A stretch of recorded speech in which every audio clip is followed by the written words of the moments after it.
What's up, everyone? Welcome back to another review, and this time we're going to be taking a look at Bordello of Blood, the second installment into the full-length movies that are based off Tales from the Crypt. And unlike Demon Knight, Bordello of Blood is bad.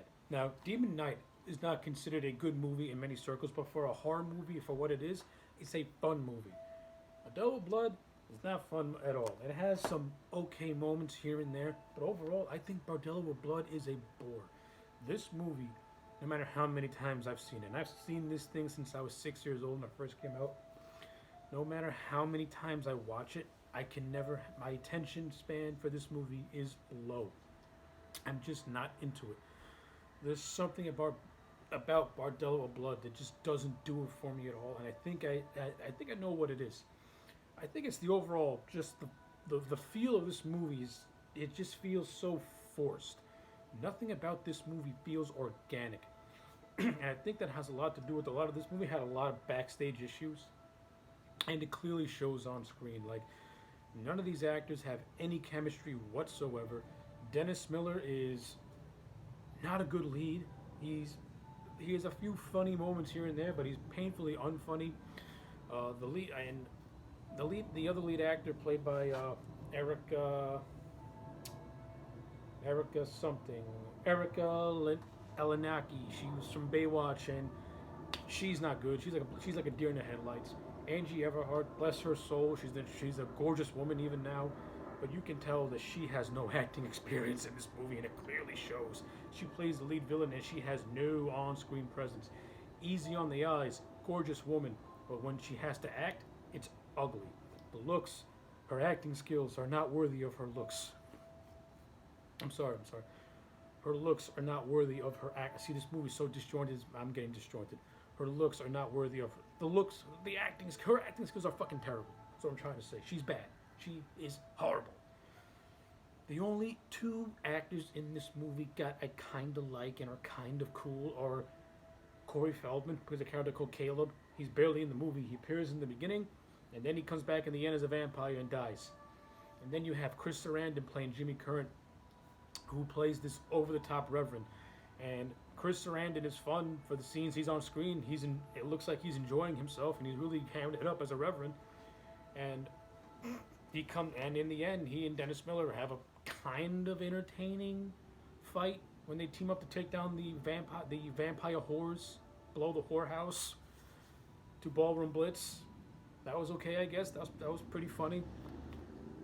I think what this movie tries so hard to capture the magic of Demon Knight. It fails miserably. Demon Knight was organic. You had a group of people that wanted to make that movie.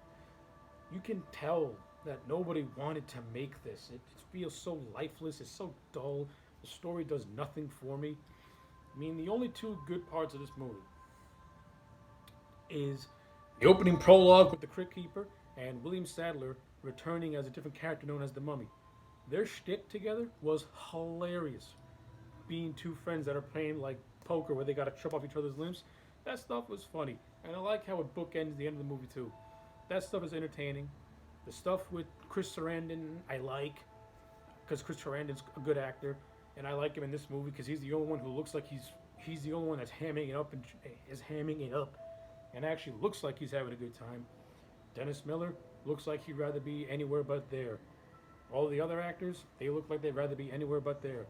For the small amount of screen time Corey Feldman has, he at least is trying to bring his character some life, but he's barely in the movie.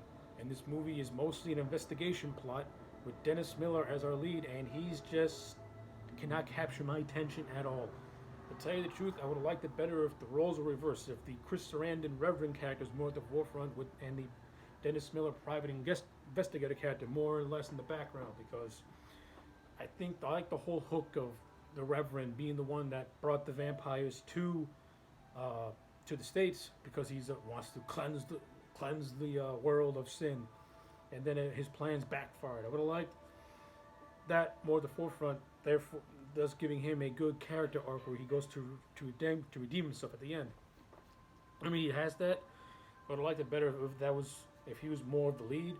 just because Chris Sarandon has more on-screen charisma and I'm more attached to him as an actor because at least he's making me care about the things he's doing on screen as opposed to Dennis Miller who's making me not care at all.